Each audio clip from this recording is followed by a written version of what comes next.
والعصر، زمانے کی قسم۔ سب سے پہلا سوال، ہم قسم کیوں کھاتے ہیں؟ ہم اس لیے قسم کھاتے ہیں جب سامنے والے کو ہماری بات پر یقین نہ آ رہا ہو۔ مثال کے طور پر کسی کا 1000 روپیہ چوری ہو گیا، وہ میرے پاس آیا، عبدالغفار صاحب میرا 1000 روپیہ چوری ہوا ہے، کہیں آپ نے تو نہیں لیا ہے؟ میں نے کہا نہیں بھائی میں نے نہیں لیا ہے۔ میں نے اگر اتنا کہا کہ میں نے نہیں لیا ہے تو سامنے والے کو ڈاؤٹ ہو سکتا ہے، لیکن اگر میں یہ کہہ دوں کہ بھائی صاحب اللہ کی قسم میں نے آپ کا پیسہ نہیں لیا ہے، سامنے والا یقین کر لے گا یہ اللہ کی قسم کھا رہا ہے۔ یہی تو ہوتا ہے قسم کا مطلب۔ قسم کیوں کھاتے ہیں؟ تاکید کے لیے، اپنی بات کو مضبوط بنانے کے لیے۔ اب سوال یہ پیدا ہوتا ہے کہ اللہ تعالیٰ قسم کیوں کھا رہا ہے؟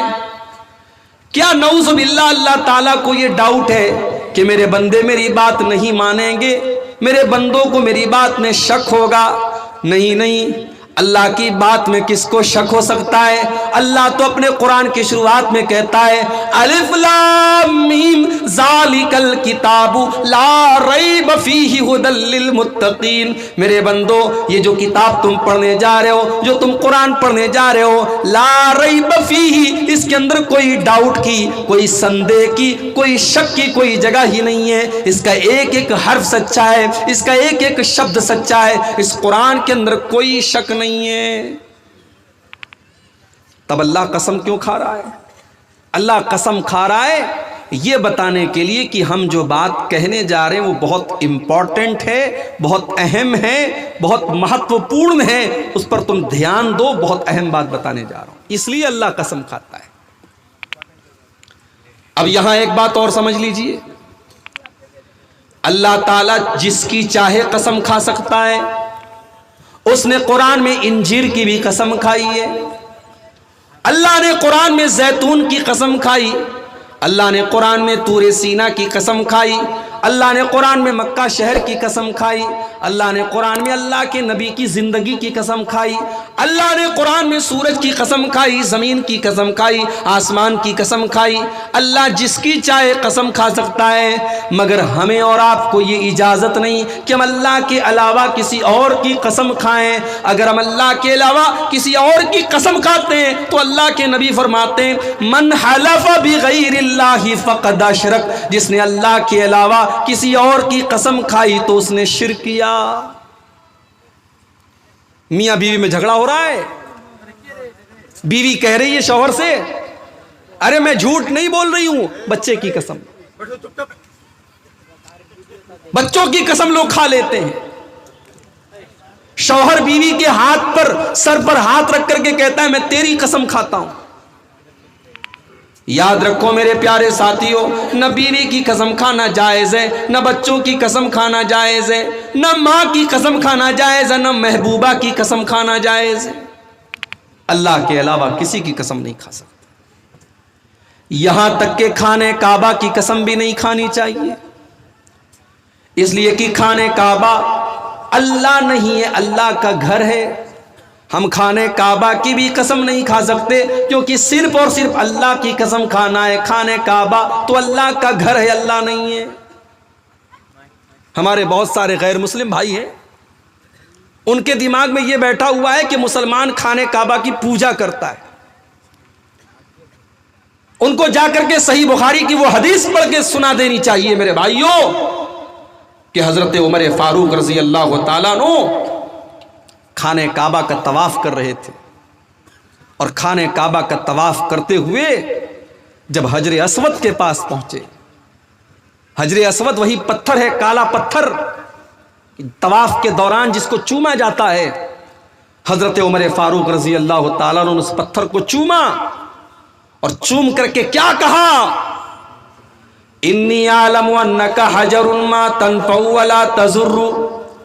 اے حجر اسود، میں جانتا ہوں کہ تو ایک پتھر ہے، تو نفع نقصان کا مالک نہیں ہے، تو کسی کو فائدہ نہیں دے سکتا، تو کسی کا نقصان نہیں کر سکتا۔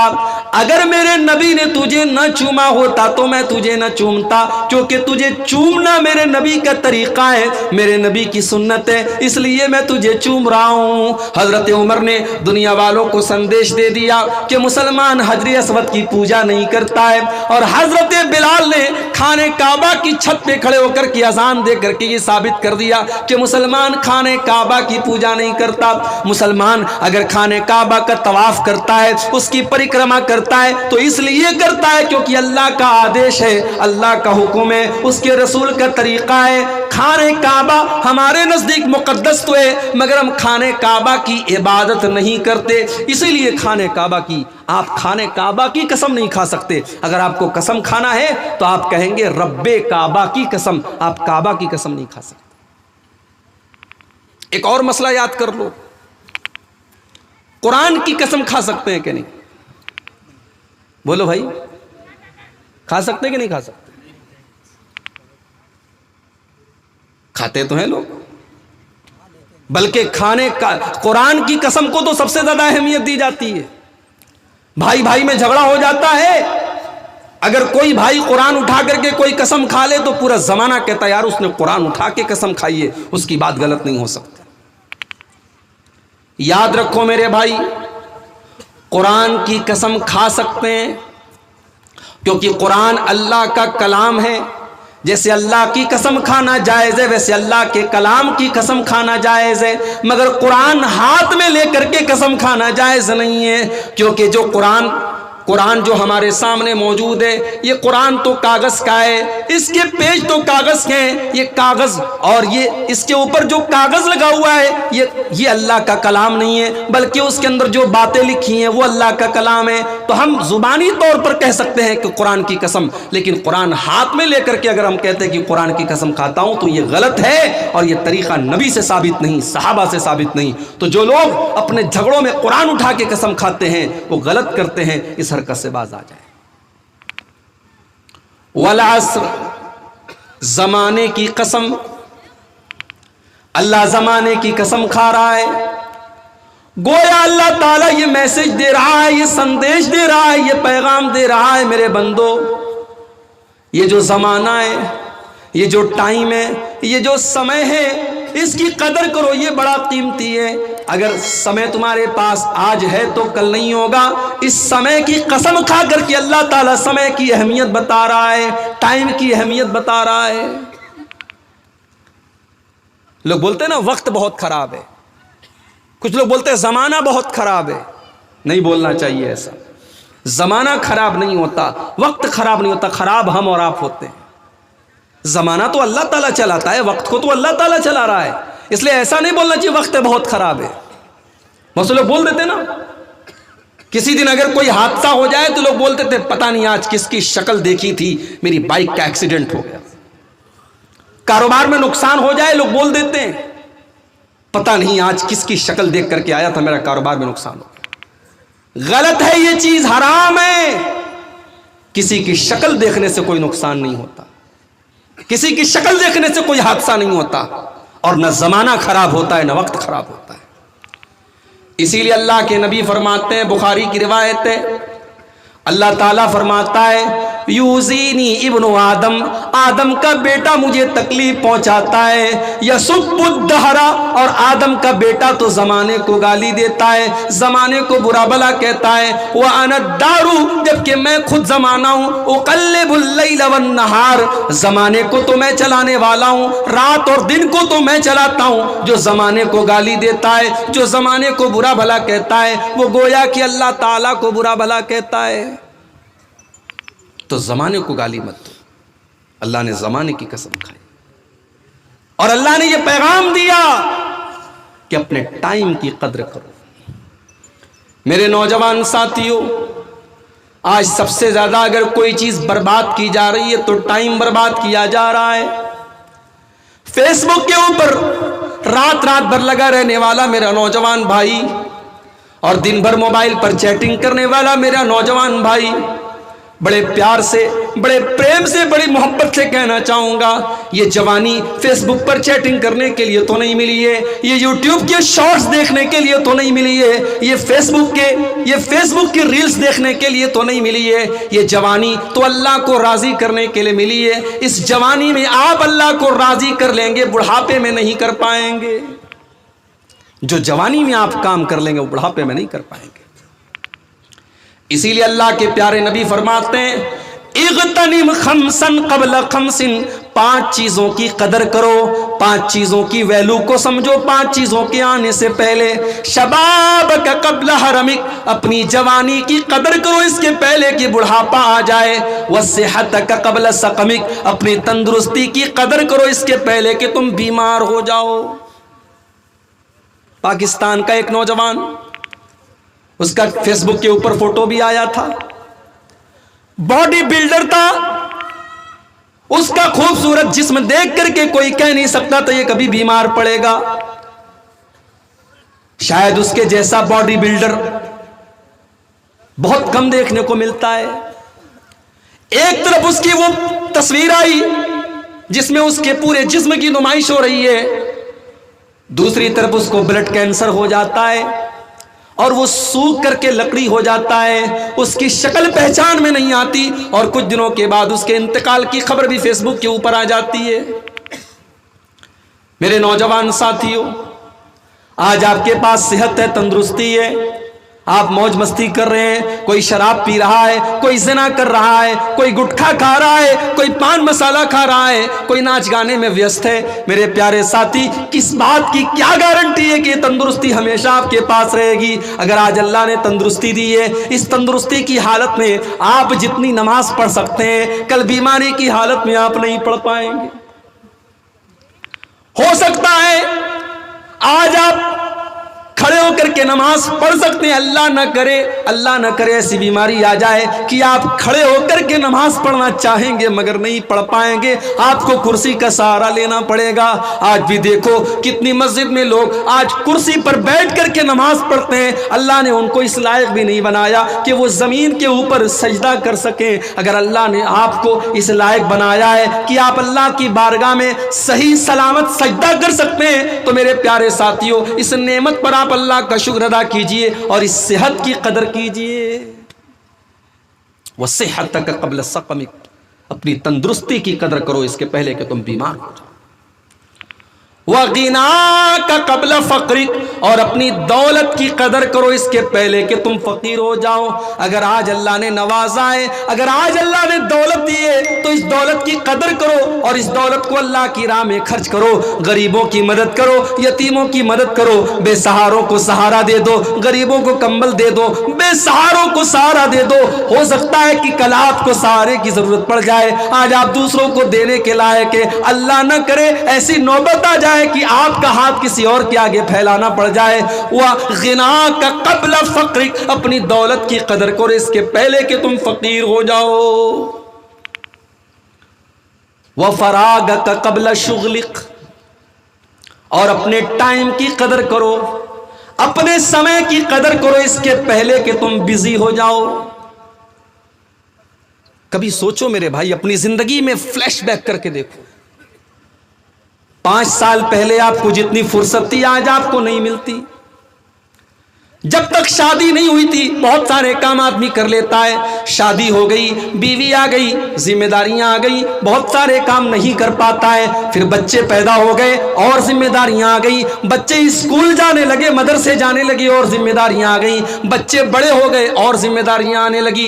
زندگی جیسے جیسے آگے بڑھتی چلی جاتی ہے، انسان کی زندگی میں ذمہ داریاں آنے لگتی ہیں، انسان بزی ہوتا چلا جاتا ہے۔ اللہ کے نبی فرماتے ہیں اگر آج 2 منٹ بھی آپ فری ہیں، 2 منٹ کی آپ کے پاس فرصت ہے، تو اس فرصت کی قدر کرو اور اس فرصت کو صحیح جگہ استعمال کرو۔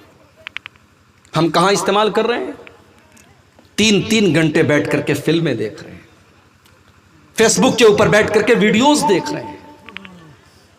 عربی میں کہاوت ہے الوقت کالسیف، وقت جو ہوتا ہے وہ تلوار کی طرح ہوتا ہے، وقت جو ہوتا ہے تلوار کی طرح ہوتا ہے۔ اگر آپ نے وقت کو نہیں کاٹا تو وقت آپ کو کاٹ دے گا۔ اپنے سمے کا صحیح استعمال کرو میرے نوجوان ساتھیوں. اللہ کے پیارے نبی فرما رہے ہیں وَفَرَاغَكَ قَبْلَ شُغْلِكَ، اپنے ٹائم کی قدر کرو اس کے پہلے کہ تم بزی ہو جاؤ. وَحَيَاتَكَ قَبْلَ مَوْتِكَ، اور اپنی زندگی کی قدر کرو اس کے پہلے کہ تمہیں موت آ جائے. موت آئے گی تو یہ پوچھ کر کے نہیں آئے گی عبدالغفار صاحب آپ کی بیٹی کا کیا حال ہے، آپ کی بیوی کا کیا حال ہے، آپ کا مکان بنا کے نہیں بنا، آپ کو نوکری ملی کہ نہیں ملی، آپ کا سپنا پورا ہوا کہ نہیں ہوا. موت آئے گی اور آپ کے سارے سپنوں کو لے کر کے چلی جائے گی. موت آپ سے اپوائنٹمنٹ لے کر کے تو نہیں آئے گی. موت کو تو کوئی نہ کوئی بہانہ چاہیے. کبھی بیماری کے بہانے سے آ جائے گی، کبھی ایکسیڈنٹ کے بہانے سے آ جائے گی، کبھی اچانک ہارٹ اٹیک آ جائے گا، کبھی دماغ پر فالج کا حملہ ہو جائے گا. موت کسی بھی بہانے سے آ سکتی ہے، اور موت آتے ہی میرے پیارے ساتھیوں زندگی کی ساری چکا چوند ختم ہو جائے گی. اسی لیے اللہ قرآن میں کہتا ہے حَتَّى إِذَا جَاءَ أَحَدَهُمُ الْمَوْتُ قَالَ رَبِّ ارْجِعُونِ. میرے بندو جب موت کا ٹائم آتا ہے، جب بندے کی موت کا ٹائم آتا ہے تو بندہ کہتا ہے کہ اے میرے پروردگار مجھے ایک موقع تو اور دے دے، مجھے ایک بار تو دنیا میں واپس بھیج دے. لعلی اعمل صالحا، اے اللہ میں وعدہ کرتا ہوں اگر تو مجھے دنیا میں بھیجے گا، میں نماز نہیں پڑھتا تھا، 5 ٹائم کی نماز پڑھوں گا. اے اللہ میں زنا کیا کرتا تھا، اب کبھی زنا نہ کروں گا. اے اللہ میں شراب پیا کرتا تھا، اب کبھی شراب کو ہاتھ نہ لگاؤں گا. اے اللہ میں قرآن کی تلاوت کبھی نہیں کرتا تھا، اے اللہ میں بہت قرآن پڑھوں گا. لعلی اعمل صالحا، اے اللہ میں وعدہ کرتا ہوں کہ تو ایک بار مجھے واپس بھیج دے، میں نیک عمل کروں گا، میں تجھے راضی کرنے والا عمل کروں گا. اللہ فرماتا ہے کلا انہا کلمۃ هو قائلها. میرے بندے تیری یہ خواہش کبھی پوری ہونے والی نہیں ہے. موت آ جائے، موت کا ٹائم آ گیا، اب تجھے دوبارہ دنیا میں نہیں بھیجا جائے گا. موت آ چکی ہے، اب کسی کو دوبارہ دنیا میں نہیں بھیجا جائے گا. یہ جو کانسیپٹ ہے نا بالی ووڈ کی فلموں کی وجہ سے ہمارے یہاں آیا ہے. کوئی اگر آتم ہتیا کر لیتا ہے تو اس کی آتما بھٹکتی رہتی ہے، کسی کو کوئی قتل کر دے تو اس کی آتما بھٹکتی رہتی ہے. یہ سب فلموں کے اندر اور سیریلوں کے اندر دکھا کر کے ہمارا دماغ خراب کیا گیا ہے. کوئی آتما واتما نہیں بھٹکتی رہتی ہے. انسان مر گیا، اب اس دنیا سے اس کا کنیکشن ختم. اب وہ ایک اور دنیا میں ہے جس کو ہم قبر کی زندگی کہتے ہیں، جس کو ہم برزخ کی زندگی کہتے ہیں، اور وہاں سے کوئی ریٹرن دنیا میں نہیں آ سکتا. وہ کس حال میں ہے ہم نہیں جانتے، ہم کس حال میں وہ نہیں جانتا. تو اللہ کے نبی نے فرمایا کہ اپنی زندگی کی قدر کرو اس کے پہلے کہ تمہیں موت آئے. والعصر، زمانے کی قسم ہے. اچھا عصر کا ایک مطلب اور بھی ہوتا ہے. عصر کا مطلب ہوتا ہے عصر کا ٹائم. جب سورج ڈھل جاتا ہے اور آسمان میں پیلا پن آ جاتا ہے اور عصر کی نماز کا ٹائم شروع ہو جاتا ہے، اس ٹائم کو، اس سمے کو عصر کہا جاتا ہے. اب سوال یہ پیدا ہو رہا ہے کہ اللہ تعالیٰ اس ٹائم کی قسم کیوں کھا رہا ہے؟ علماء کہتے ہیں کہ اس کے پیچھے بھی اللہ تعالیٰ کی ایک بہت بڑی حکمت ہے.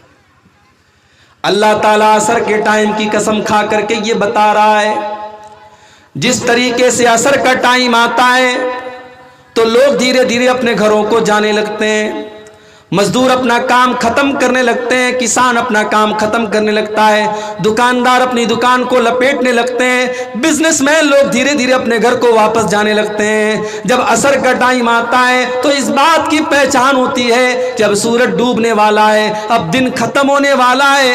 اے انسان تیری زندگی کی عصر کا ٹائم ہو چکا ہے. اے انسان تیری زندگی کا سورج کبھی بھی ڈوب سکتا ہے، کبھی بھی تیری زندگی ختم ہو سکتی ہے.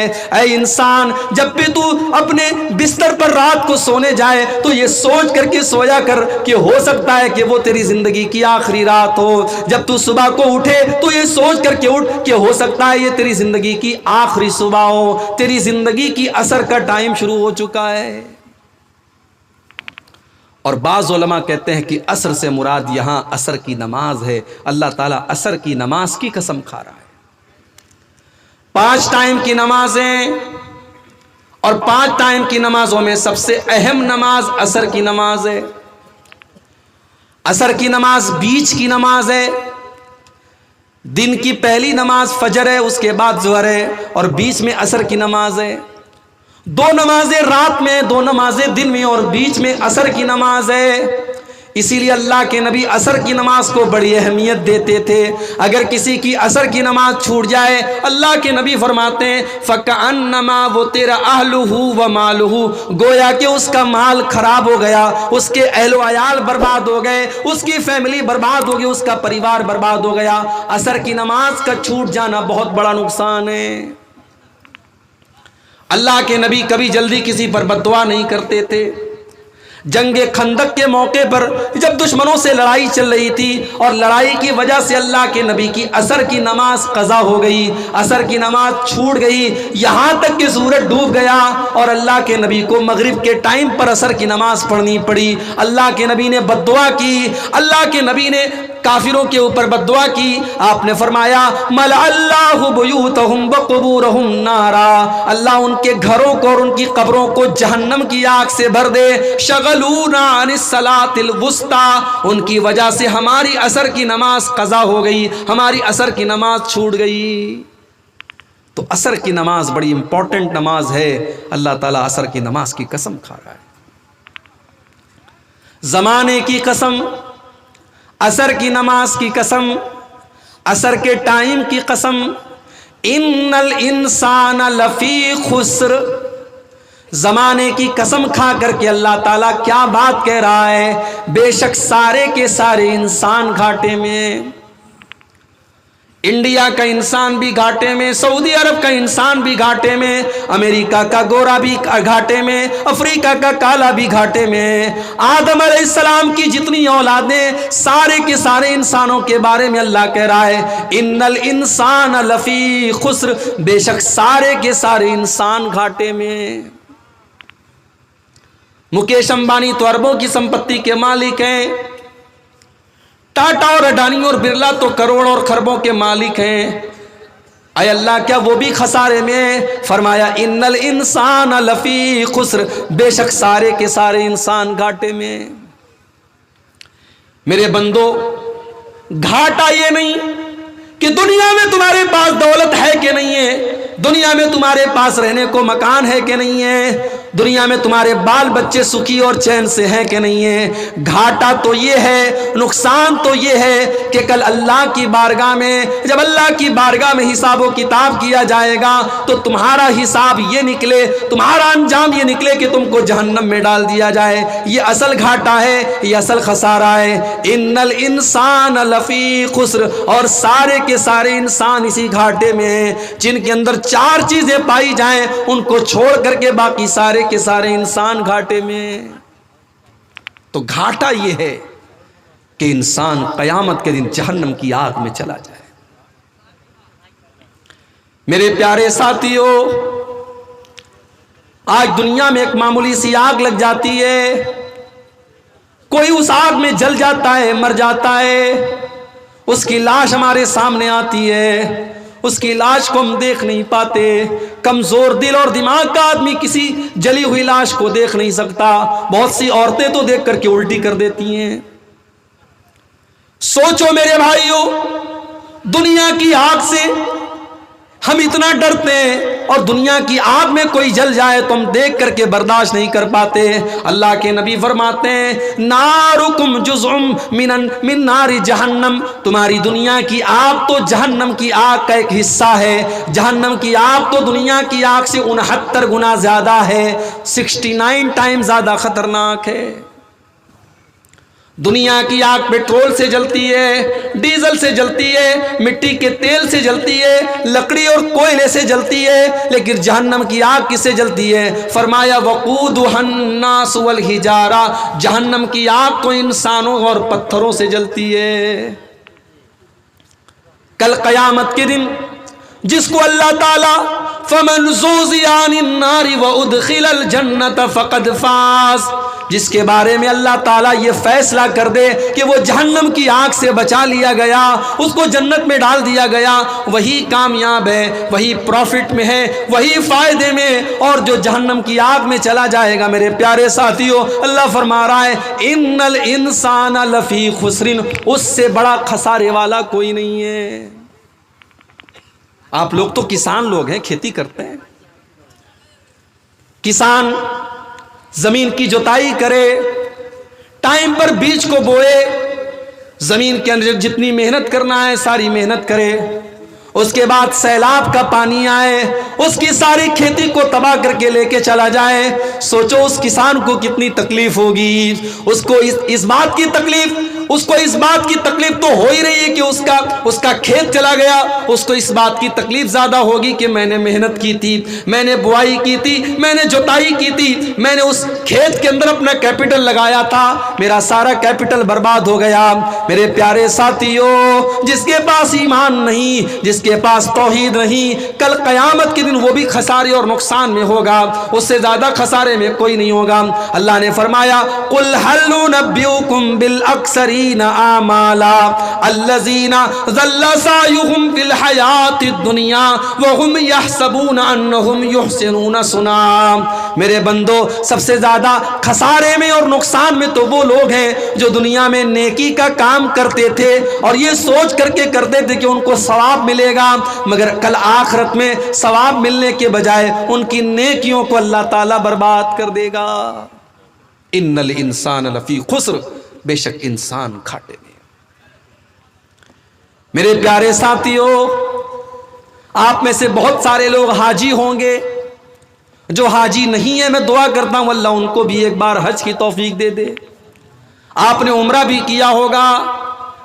بہت سارے ایسے بھائی بھی ہوں گے جو 5 ٹائم کے نمازی بھی ہوں گے.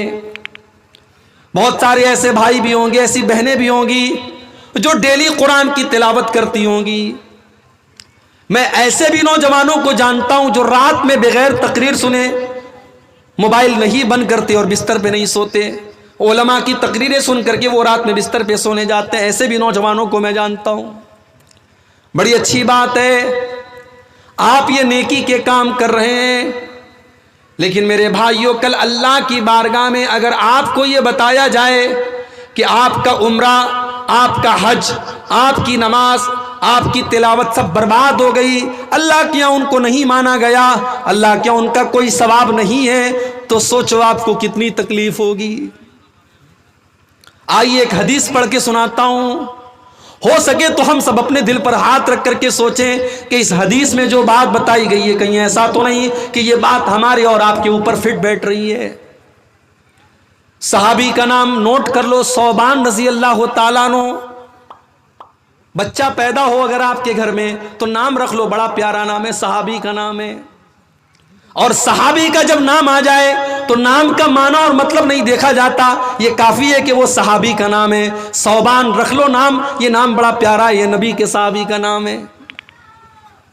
ثوبان رضی اللہ تعالیٰ عنہ فرماتے ہیں اللہ کے پیارے نبی نے فرمایا لا لمن اقواما من امتی یاتون یوم القیامت بحسنات امثال جبال تہامۃ بیزا. میں اپنی امت میں ایسے لوگوں کو جانتا ہوں کل قیامت کے دن وہ آئیں گے اور پہاڑوں کے برابر وہ نیکیاں لے کر کے آئیں گے، وہ حج لے کر کے آئیں گے، وہ عمرہ لے کر کے آئیں گے، وہ نماز لے کر کے آئیں گے، وہ زکوٰۃ لے کر کے آئیں گے، وہ صدقہ خیرات لے کر کے آئیں گے، وہ بہت ساری نیکیوں کو لے کر کے آئیں گے. فَيَجْعَلُهَا اللَّهُ عَزَّ وَجَلَّ هَبَاءً مَنْثُورًا. اللہ تعالیٰ ان کی نیکیوں کو ہوا میں اڑا دے گا، ان کی نیکیوں کو برباد کر دے گا. ان کی نیکیاں اللہ تعالیٰ کیا کاؤنٹ نہیں ہوں گی. صحابہ ڈر گئے، گھبرا گئے. حضرت ثوبان کہنے لگے اللہ کے نبی، وہ کون بد نصیب لوگ ہوں گے، ذرا کھل کر کے بتا دیجئے. اے اللہ کے نبی صرف ہم لنا وجلہم لنا، اے اللہ کے نبی ذرا کلیئر بتا دیجئے وہ کون بد نصیب لوگ ہوں گے جو نیکیوں کا پہاڑ لے کر کے آئیں گے مگر ان کی نیکیوں کو اللہ تعالیٰ کیا کاؤنٹ نہیں کیا جائے گا. اللہ کے پیارے نبی فرماتے ہیں اے ثوبان، وہ تمہارے ہی بھائی ہوں گے، وہ تمہاری ہی نسل سے ہوں گے، وہ مسلمان ہوں گے، وہ تمہارے تمہارے بیچ میں رہنے والے لوگ ہوں گے، جیسے تم نماز پڑھتے ہو وہ بھی نماز پڑھیں گے، تم روزہ رکھتے ہو وہ بھی روزہ رکھیں گے، تم صدقہ کرتے ہو وہ بھی صدقہ کریں گے، تم رات میں نماز پڑھتے ہو وہ بھی رات میں نماز پڑھیں گے۔ وَلَكِنَّهُمْ إِذَا خَلَوْا بِمَحَارِمِ اللَّهِ انتهكوها، لیکن اے صوبان بس ایک بات کی کمی ہوگی، ایک بات کی کوتاہی ہوگی، وہ اکیلے میں، وہ تنہائی میں غلط کام کریں گے۔ جب وہ اکیلے میں ہوں گے، وہ بند کمرے میں ہوں گے اور کوئی دیکھنے والا نہیں ہوگا، تو وہ اکیلے میں اور تنہائی میں بہت سارے غلط کام کریں گے۔ آپ یقین کیجئے آج علماء کے موبائل بھی سیف نہیں ہے۔ آج میں نے 50-60 سال کے بزرگوں کے موبائل چیک کیا، اس میں مجھے ایسی چیزیں ملی کہ اللہ دیکھ کر کے شرم آئی۔